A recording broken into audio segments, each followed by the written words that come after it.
Hello friends, welcome to study with Kashi. Friends, आज की video में हम क्लास 12 केमिस्ट्री के अनसोल्ड पेपर 2025 के पेपर कोड 347 के ए के पार्ट 5 को करने वाले हैं। फ्रेंड्स, इससे पहले वीडियोस में हमने पार्ट 1 से पार्ट 4 तक कराया है। अगर आपने वो वीडियोस नहीं देखी तो मैंने प्लेलिस्ट बनाई हुई है, आप वहां से जाकर जरूर देख सकते हैं। तो देखिए फ्रेंड्स, हम अपनी वीडियो को स्टार्ट करते हैं। इसमें हमारा क्वेश्चन नंबर 6 है क्या निम्नलिखित यौगिकों की संरचनाएं लिखिए। तो देखिए फ्रेंड्स, ये क्वेश्चन आपके बोर्ड एग्जाम में डायरेक्टली 5 मार्क्स का पूछा गया था। और फ्रेंड्स, वीडियो स्टार्ट करने से पहले मैं आपको बता दूं कि अगर आपने अपना क्लास 12 केमिस्ट्री का सिलेबस अभी कंप्लीट नहीं किया तो मैंने प्लेलिस्ट बना रखी है, वहां से जाकर जरूर देख सकते हैं। वहां पर मैंने चैप्टर 1 से चैप्टर 10 तक पूरे चैप्टर कराए हैं और मोस्ट इंपॉर्टेंट टॉपिक भी बताए हैं। और फ्रेंड्स, दूसरी बात, अगर आपने अपना सिलेबस कंप्लीट कर लिया है तो आपको क्या करना है, आपको बस ये अनसोल्ड पेपर सॉल्व करने हैं, क्योंकि ये हमारे वो क्वेश्चंस हैं जो कि हमारे बोर्ड एग्जाम में आते हैं। और देखिए, हर साल क्या होता है, हर साल 7 पेपर सेट बनते हैं जो कि हर जिले के अलग अलग होते हैं। तो जब ये पेपर सेट हर जिले के अलग अलग होंगे, यानी कि आपके पास मल्टीपल क्वेश्चंस मिल जाएंगे। और ये वो क्वेश्चंस हैं जो कि बोर्ड एग्जाम के टीचर्स बनाते हैं, तो इनके चांसेस बहुत ज्यादा है आने के। और जो हमारा केमिस्ट्री का सिलेबस है वो बिल्कुल फिक्स है, तो ये जो क्वेश्चन होते हैं ये हमारे रिपीट होते रहते हैं। तो चलिए देखते हैं क्वेश्चन नंबर 6, निम्नलिखित यौगिकों की संरचना लिखिए। इसमें पहला है 2 क्लोरो 3 मैथिल पेंटेन। तो देखिए फ्रेंड्स, हमें इसकी संरचना कैसे बनाना है। तो देखिए, पेंटेन यानी कि यहाँ पर कितने कार्बन होंगे, तो यहाँ पर कितने कार्बन होने चाहिए, यहाँ पर कार्बन होंगे 5, 1 2 3 4 5। ठीक है, यहाँ पर है 5 कार्बन, ये सिंगल बॉन्ड से जुड़े हुए हैं। अब देखिए, बोला गया है 2 क्लोरो, कितना, 2 क्लोरो, तो यहाँ पर 1 2, तो 2 क्लोरो। उसके बाद क्या बोला गया, उसके बाद बोला गया 3 मैथिल, यानी कि देखिए 1 2 3, 3 पर क्या है, मैथिल, मैथिल यानी कि CH3। तो देखिए, अब देखिए हमें क्या करना है, हम जानते हैं कार्बन की जो संयोजकता होती है वो कितनी होती है। आप कमेंट करके बताइएगा कि कार्बन की संयोजकता कितनी होती है। तो देखिए, हम जानते हैं कार्बन की जो संयोजकता होती है वो होती है 4। तो जितनी संयोजकता बचती है तो उतने हमें क्या करना है, उतने हमें यहाँ पर H लगा देना है। यानी कि समझिए बात को, कार्बन की कितनी संयोजकता होती है, कार्बन की होती है 4 संयोजकता, और जितनी भी संयोजकता बचती आपको दिखाई दे रही है, आपको क्या करना है, आपको यहाँ पर H लगा देना है। यानी कि आप यहाँ पर देख पा रहे हैं, यहाँ पर कितनी संयोजकता, 1, यानी कि हमें यहाँ पर 3 संयोजकता और चाहिए। तो हम यहाँ पर 1 2 3। आप देखिए, इस कार्बन की कितनी संयोजकता है, 1 2 3 4। ठीक है, मैं उम्मीद करती हूँ आपको अच्छे समझ में आ गया होगा। अब देखिए, बात करते हैं इस वाले कार्बन की, तो 1 2 संयोजकता, 3 संयोजकता है, तो देखिए ये भी हो गई 4 संयोजकता। अब देखिए, बात करते हैं इस वाले कार्बन की, तो 1 2 3 संयोजकता ये रही और 1 4 संयोजकता ये है।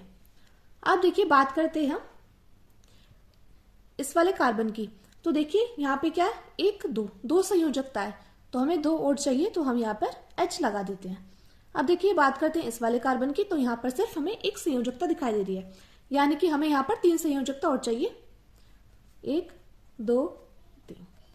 तो फ्रेंड्स, ये थी आपकी इस यौगिक की संरचना 2 क्लोरो 3 मैथिल पेंटेन की। मैं उम्मीद करती हूँ फ्रेंड्स आपको अच्छे समझ में आ गया होगा, क्योंकि मैंने इसको आपको डिटेल में समझाया है। अब देखिए फ्रेंड्स, अगला है हमारा 1 4 डाई ब्रोमो ब्यूट 2 इन की संरचनाएं लिखिए। तो देखिए, यहाँ पर आपको क्या दिया गया है, यहाँ पर दिया गया है आपको ब्यूट, यानी कि ब्यूट से हमें पता चलता है क्या, ब्यूट से पता चलता है कि 4 कार्बन है। और इनसे क्या पता चलता है, इन से पता चलता है यहाँ पर कार्बन कार्बन के बीच डबल बॉन्ड है।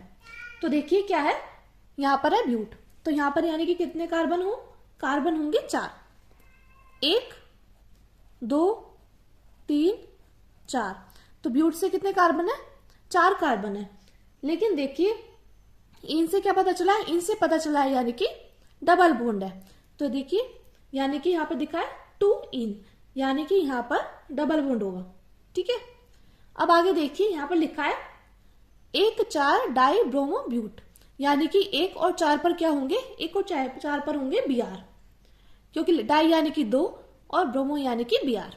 तो देखिए, 1 पर है Br 3 4, तो 4 पर भी क्या होगा, 4 पर भी Br होगा। अब हम जानते हैं कार्बन की संयोजकता कितनी होती है, 4 होती है। तो हमें यहाँ पर क्या करना है, हमें यहाँ पर कार्बन की संयोजकता पूरी करनी है। तो देखिए 1 2, यानी कि हमें यहाँ पर 4 बनाना है, तो 2 H और जोड़ देंगे। ठीक है फ्रेंड्स, अब देखते हैं इसकी 1 2 3, यानी कि यहाँ पर कितनी है, यहाँ पर है हमारी तीन संयोजकता है तो हमें एक और बनानी है, तो एक H जोड़ देते हैं। अब देखिए यहाँ पर इसकी कितनी है, 1 2 3, इसकी भी यहाँ पर तीन संयोजकता है, तो एक और बनाने के लिए हम यहाँ पर H जोड़ देते हैं। अब देखते हैं यहाँ पर कितनी संयोजकता है, 1 2, तो हमें यहाँ पर 2 चाहिए, तो H। तो ये हमारी एक 4 डाई ब्रोमो ब्यूट 2 इन की संरचना है। मैं उम्मीद करती हूँ फ्रेंड्स आपको अच्छे समझ में आ गया होगा, क्योंकि देखिए ब्यूट था तो यहाँ पर कार्बन कितने होंगे, कार्बन 4 होंगे।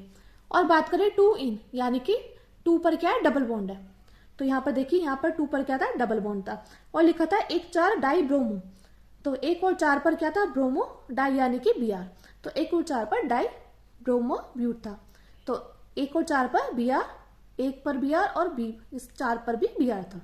मैं उम्मीद करती हूँ फ्रेंड्स आपको ये अच्छे समझ में आ गया होगा। चलिए अब हम आगे बढ़ते हैं। आगे देखिए, आगे हमारा 1 ब्रोमो 2 डाई मैथिल प्रोपेन। तो देखिए यहाँ पर क्या है, यहाँ पर है 1 bromo 2 methyl but 2 di methyl propane.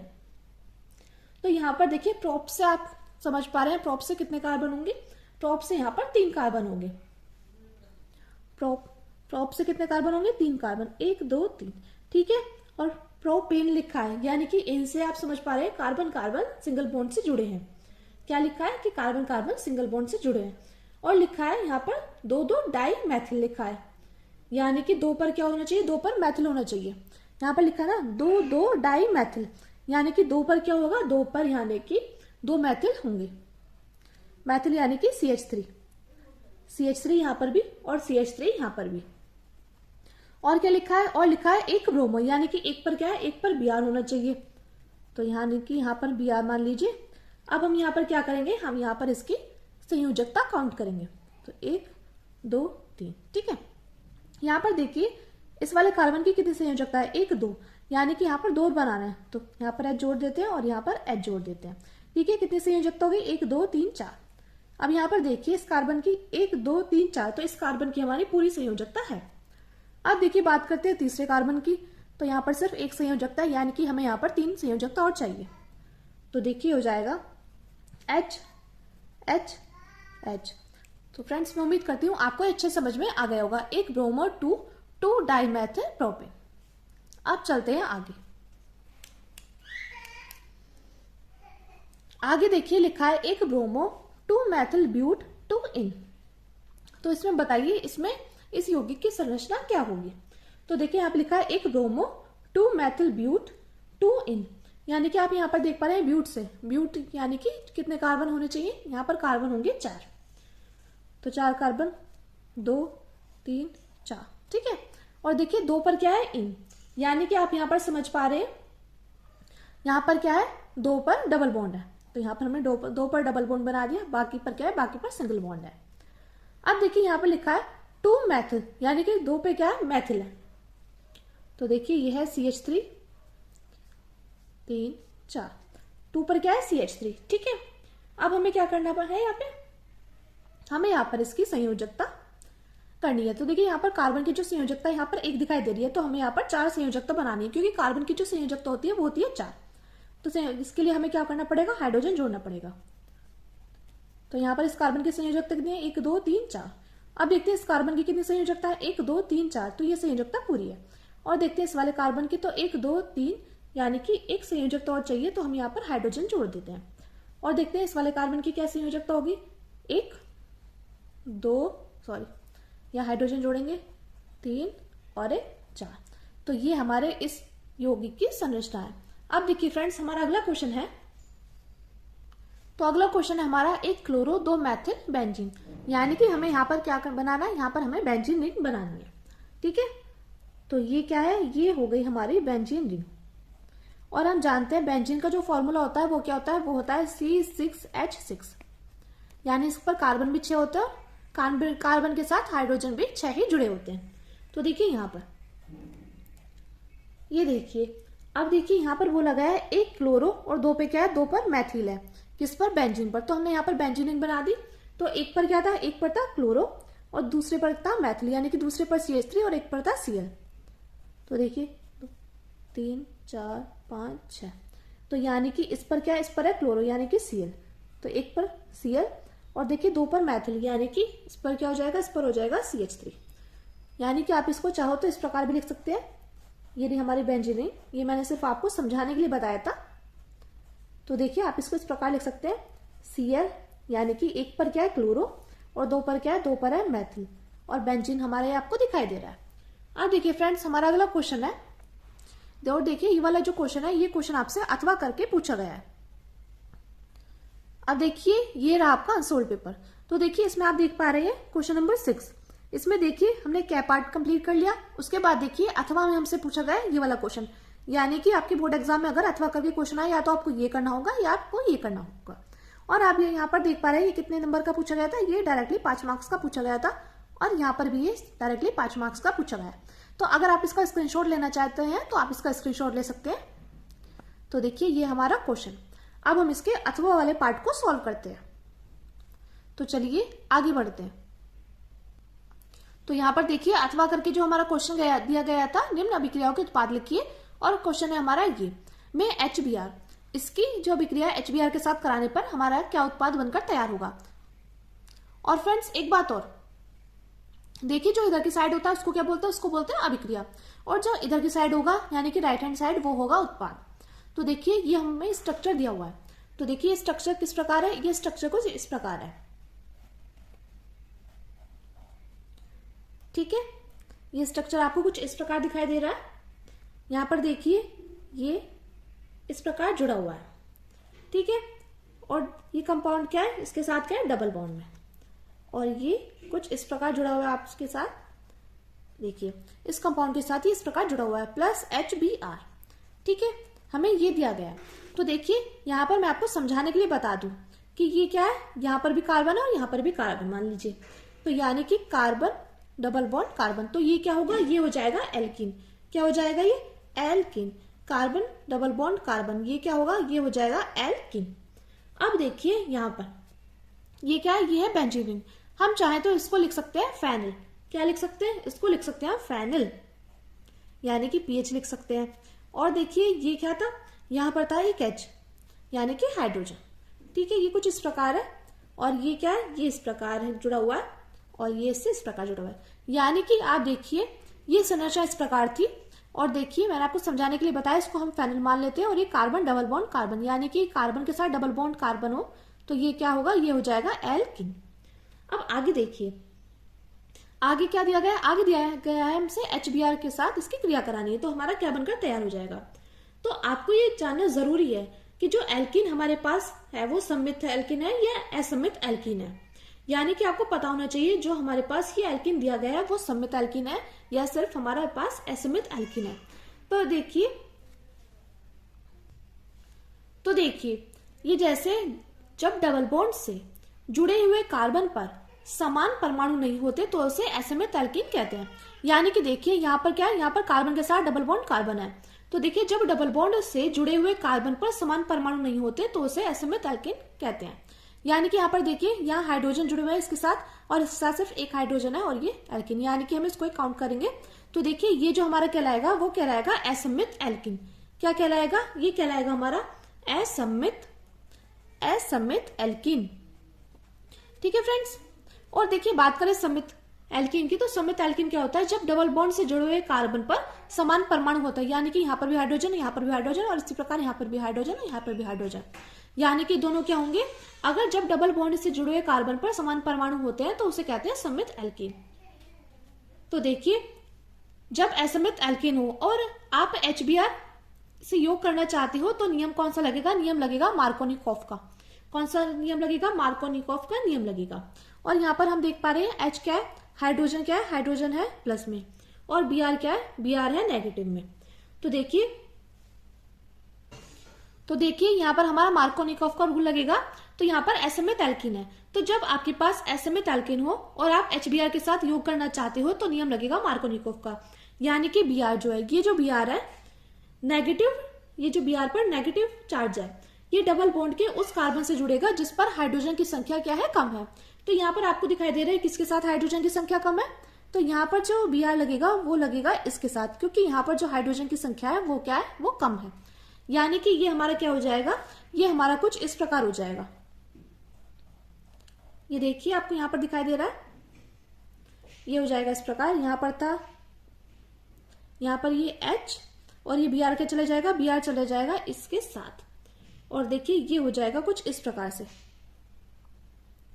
यानी कि यहाँ पर हाइड्रोजन, यहाँ पर हाइड्रोजन और यहाँ पर हाइड्रोजन, यानी कि और देखिए ये वाला जो हाइड्रोजन है ये किसके साथ चला जाएगा, जिसके पास हाइड्रोजन की संख्या क्या है, ज्यादा है। मैं उम्मीद करती हूँ फ्रेंड्स आपको अच्छे समझ में आ गया होगा। तो देखिए ये कंडीशन तो थी जब हमारे पास एल्कीन हो, यानी कि C डबल बॉन्ड C हो, और क्या हो, असमित एल्कीन। और असमित एल्कीन क्या होता है, असमित एल्कीन वो होता है जब डबल बॉन्ड से जुड़े हुए कार्बन पर समान परमाणु नहीं होते, यानी कि आप यहाँ पर देख पाते हैं यहाँ पर समान परमाणु नहीं है। और देखिए यहाँ पर हमें क्रिया किसके साथ करानी थी, HBr के साथ, और हमें यहाँ पर कोई भी अभिक्रिया के लिए यहाँ पर उपस्थिति नहीं दी गई है, तो हमारा ये लगेगा, यानी कि जो Br है वो चला जाएगा उसके साथ जिसके पास हाइड्रोजन की जो संख्या है, हाइड्रोजन कार्बन परमाणु की संख्या है कम है, और जिसके पास ज्यादा हाइड्रोजन परमाणु की संख्या है उसके साथ चला जाएगा H। अब देखते हैं आगे। तो देखिए ये क्या हुआ, इसका आंसर है हमारा ये फेनिल। ठीक है, ये आप ठीक से बना लीजिएगा। उसके बाद देखिए यहाँ पर हाइड्रोजन, ये हाइड्रोजन है, इसके साथ आ जाएगा Br, और देखिए इसके साथ क्या हो जाएगा, इसके साथ हो जाएगा यहाँ पर H, और यहाँ पर भी H, और यहाँ पर भी H।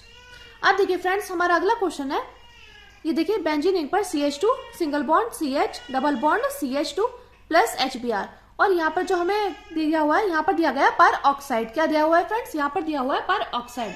तो देखिए जब भी पर की उपस्थिति हो तो यहाँ पर देखिए, यहाँ पर आपको क्या दिखाई दे रहा है, यहाँ पर जो आपको ये दिखाई दे रहा है ये भी क्या है, ये हमारा असमित एल्केन है। क्या है, असमित एल्केन, क्योंकि देखिए यहाँ पर आप देख पा रहे हैं कार्बन डबल बॉन्ड कार्बन, ये क्या है, एल्कीन है। ठीक है, उसके बाद आप यहाँ पर देख पा रहे हैं यहाँ पर जो हाइड्रोजन की संख्या है, यहाँ 2 है और यहाँ कितनी है, यहाँ पर है 3। तो देखिए ये क्या है, ये हमारा असमित एल्कीन कहलाएगा। और यहाँ पर हमें क्या दिया हुआ है, यहाँ पर हमें पर की उपस्थिति दी गई है। तो देखिए जब पर की उपस्थिति दी गई हो तो ये जो रूल होगा वो मार्कोनिकॉफ के रूल के क्या होगा, विपरीत हो जाएगा। क्या हो जाएगा, ये मार्कोनिकॉफ रूल क्या हो जाएगा, विपरीत होगा। इसका मतलब है कि HBr का एडिशन कैसे होगा, HBr का जो एडिशन होगा इसके विपरीत हो जाएगा, यानी कि इस बार जो हमारा Br है, Br वहां जाएगा जहां हाइड्रोजन की संख्या क्या है, हाइड्रोजन की संख्या ज्यादा है। कहां जाएगा Br जाएगा वहां पे जहां पर हमारे हाइड्रोजन की संख्या क्या है, ज्यादा दिखाई दे रही है आपको। तो देखिए ये Br जाएगा हमारा उस साइड, तो आपको यहाँ पर Br की जो हाइड्रोजन की संख्या कहां पर ज्यादा दिखाई दे रही है, तो देखिए हमें हाइड्रोजन की जो संख्या दिखाई दे रही है वो दिखाई दे रही है यहाँ पर।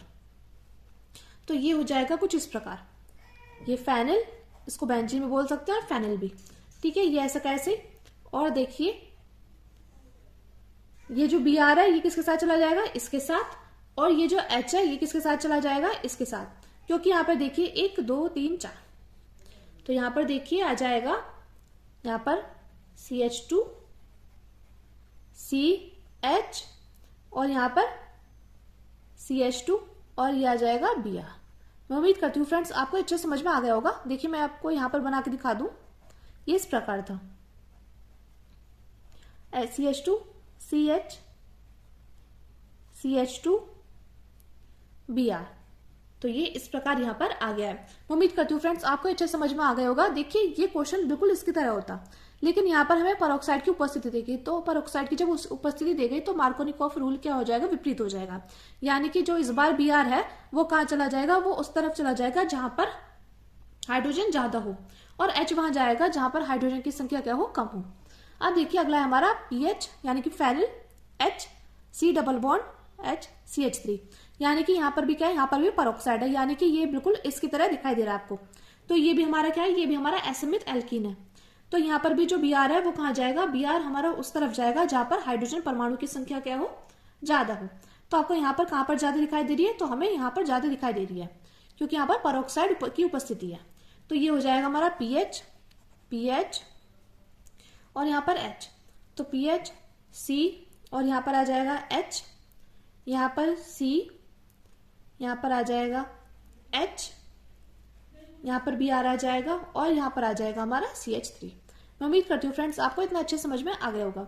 चलिए अब हम अपने अगले क्वेश्चन को देखते हैं, जो कि है ये C6H5Br plus 2Na Br CH2 CH2 CH2 CH3 शुष्क ईंधन की उपस्थिति में गर्म हो रहा है।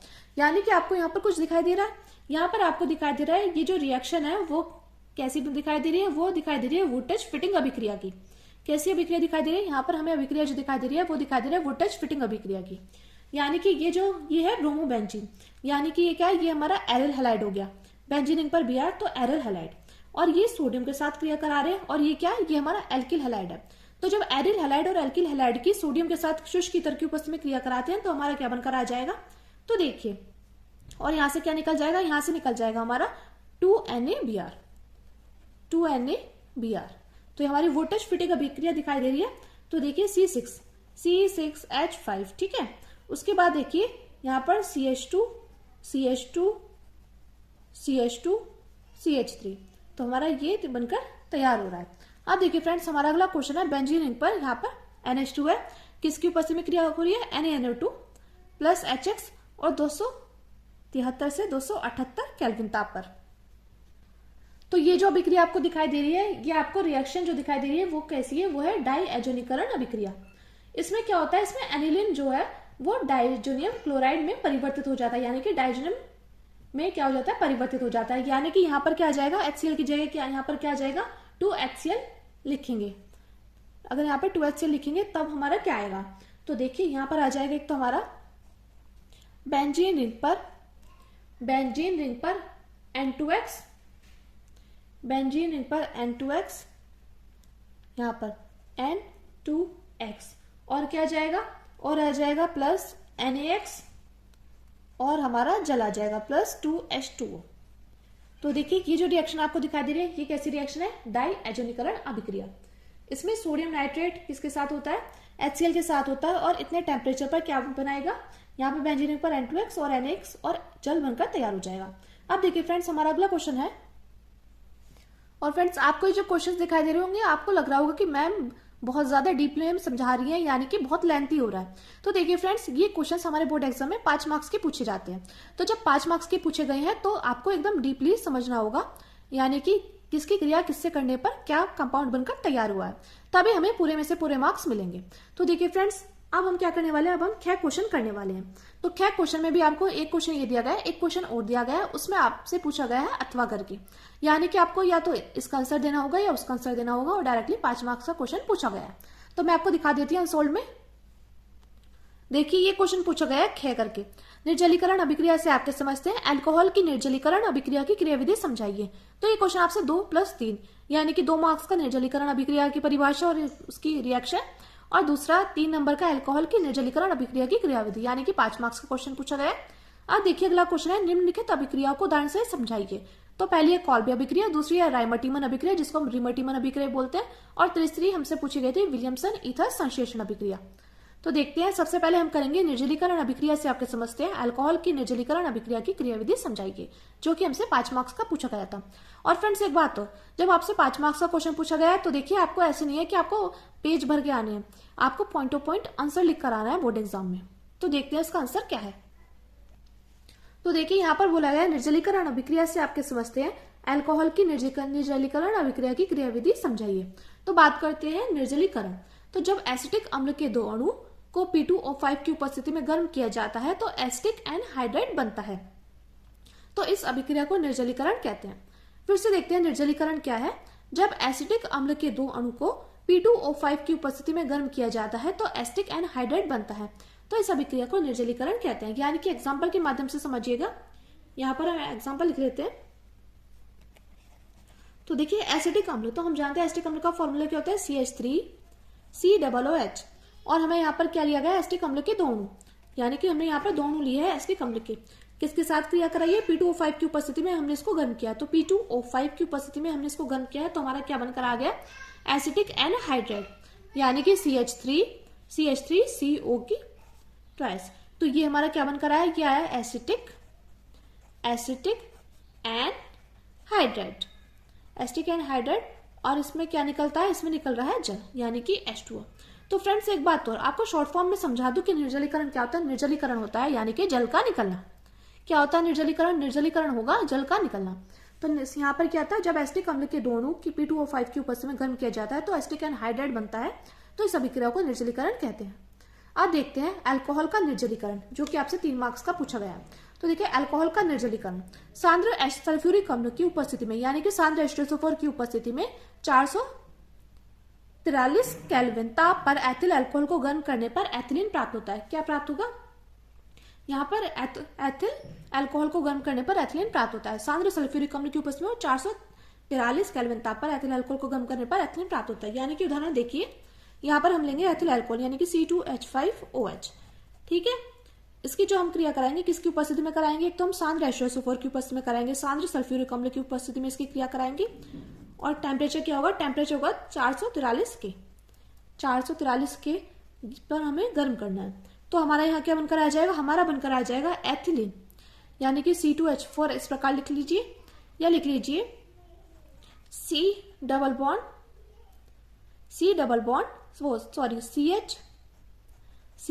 Bond CH। तो देखिए आप इस प्रकार लिखना है C2H4, और देखिए और क्या बनकर तैयार हो जाएगा, और हमारे यहाँ से जल निकलेगा। तो मैंने अभी आपको समझाया कि निर्जलीकरण में क्या होगा, निर्जलीकरण में जल निकलेगा। तो अल्कोहल का निर्जलीकरण में क्या हो जाएगा? सांद्र सल्फ्यूरिक अम्ल की उपस्थिति में 443 केल्विन ताप पर एथिल अल्कोहल को गर्म करने से एथिलीन प्राप्त होता है।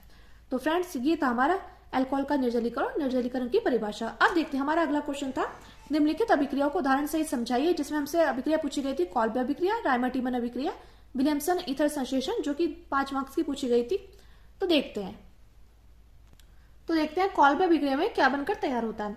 तो बात करें कॉल्बे अभिक्रिया की, जब सोडियम फिनॉक्साइड को CO2 के साथ एक बंद नली में उच्च दाब व 400 केल्विन पर गर्म किया जाता है तो सोडियम सैलिसिलेट बनता है। फिर से देखते हैं कॉल्बे अभिक्रिया में क्या होता है। जब सोडियम फिनॉक्साइड को कार्बन डाइऑक्साइड के साथ एक बंद नली में उच्च दाब व 400 केल्विन ताप पर गर्म किया जाता है तो सोडियम सैलिसिलेट बनकर तैयार होता है।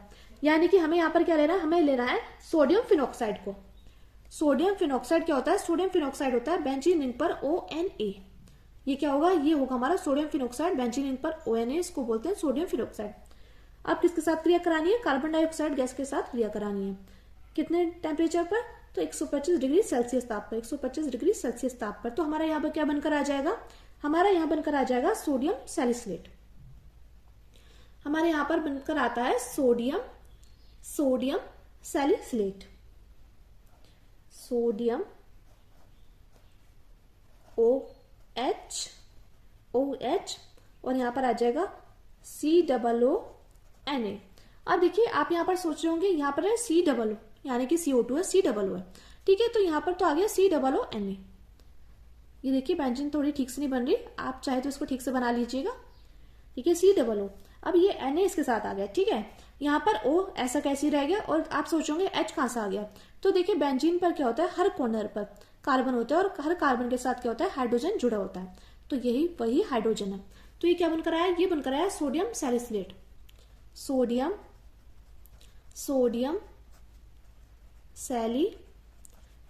सैलिसिलेट। ठीक है, और क्या बनकर आ जाएगा? जब हम सोडियम सैलिसिलेट के अम्लीय माध्यम में क्रिया कराएंगे, यानी कि अम्लीय माध्यम में इसकी क्रिया कराएंगे, तो हमारा यहाँ क्या बनकर आ जाएगा? हमारा यहाँ बनकर आ जाएगा सैलिसिलिक अम्ल।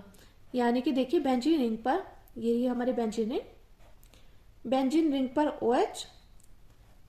पर OH, और यहाँ पर आ जाएगा COOH। तो ये क्या बनकर आ गया? ये बनकर आ गया सैलिसिलिक अम्ल। तो आपको ये बात ध्यान रखनी कि कॉल्बे अभिक्रिया में क्या बनकर तैयार हो जाता है। तो कॉल्बे अभिक्रिया में हमारा सैलिसिलिक अम्ल बनकर तैयार हो जाता है। उम्मीद करती हूँ फ्रेंड्स आपको ये अच्छे समझ में आ गई होगी। अब चलिए देखते हैं हमारी अगली अभिक्रिया रायमर-टीमन अभिक्रिया, जो कि हमारे बोर्ड एग्जाम में डायरेक्टली पूछ ली जाती है। तो देखिए रायमर-टीमन अभिक्रिया में क्या होता है? जब फिनॉल की अभिक्रिया NaOH के साथ NaOH की उपस्थिति में क्लोरोफॉर्म से कराई जाती है तो सैलिसिल एल्डिहाइड प्राप्त होता है। यह अभिक्रिया रिमर-टीमन अभिक्रिया कहलाती है, यानी कि इसको हम रायमर-टीमन अभिक्रिया भी लिख सकते हैं। तो रायमर-टीमन अभिक्रिया में क्या होता है? जब फिनॉल की अभिक्रिया NaOH की उपस्थिति में क्लोरोफॉर्म के साथ कराई जाती है तो सैलिसिल एल्डिहाइड प्राप्त होता है। यही अभिक्रिया हमारे रिमर-टीमन यानी कि रायमर-टीमन अभिक्रिया कहलाती है। तो देखिए ये क्या है? ये है फिनॉल, यानी कि देखिए बेंजीन रिंग पर OH, ये हमारी बेंजीन रिंग। तो देखिए इस बेंजीन रिंग पर क्या है? ये है OH। तो इसको क्या बोलेंगे? इसको बोलेंगे फिनॉल। क्या बोलेंगे फ्रेंड्स? फिनॉल। और देखिए किसके साथ क्रिया करानी है? एक तो करानी है NaOH के साथ। ठीक है, NaOH के साथ क्रिया करानी है, और किसके साथ क्रिया करानी है? और क्रिया करानी है हमें क्लोरोफॉर्म के साथ। किसके साथ करानी है फ्रेंड्स? क्लोरोफॉर्म के साथ, यानी कि CHCl3 के साथ। तो हमारे यहाँ पर क्या बनकर आ जाएगा? हमारे यहाँ पर बनकर आ जाएगा सैलिसिल एल्डिहाइड, यानी कि बेंजीन रिंग पर बेंजीन रिंग पर OH, ये देखिए बेंजीन रिंग पर OH और यहाँ पर आ जाएगा इस तरफ CHO।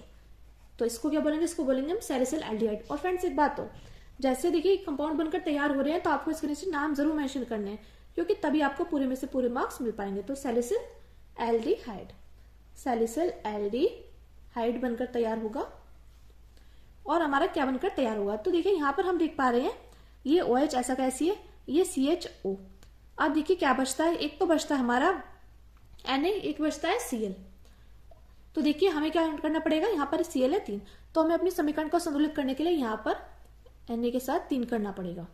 तो यहाँ क्या बनकर तैयार हो जाएगा, अब ये Cl चले जाएगा Na के साथ, तो यानी कि यहाँ पर बन जाएगा 3NaCl प्लस 2H2O, यानी कि ये जल के अणु। तो अब ये जो हमारी समीकरण है वो बिल्कुल संतुलित है। अब देखिए अगला हमारा विलियमसन ईथर संश्लेषण, यानी कि देखिए ईथर बनाने की प्रयोगशाला विधि में भी इस विधि का प्रयोग होता है। विलियमसन संश्लेषण अभिक्रिया भी बोल सकते हैं इसको, विलियमसन ईथर संश्लेषण भी बोल सकते हैं।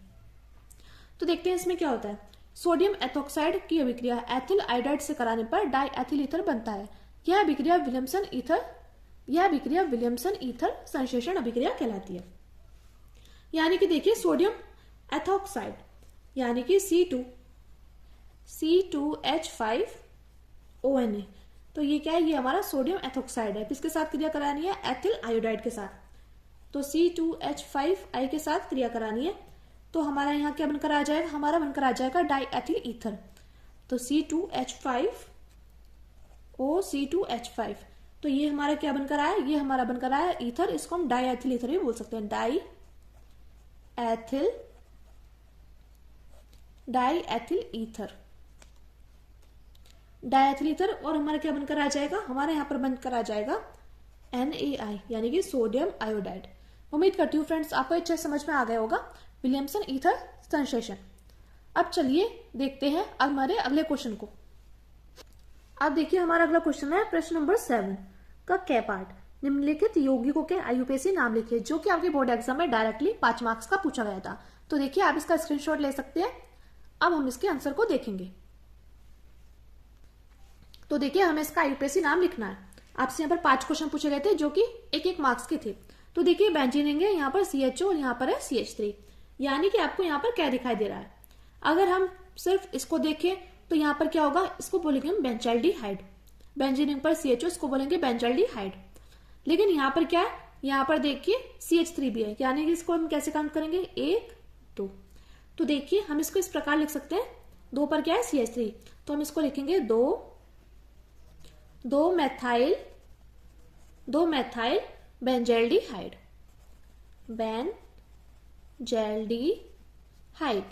ठीक है। तो इसको हम किस प्रकार लिखेंगे, 2 मैथाइल बेंजाल्डिहाइड। अब देखिए अगला है हमारा CH3 की ट्वाइस CH, अब ब्रैकेट में CH3 की ट्वाइस।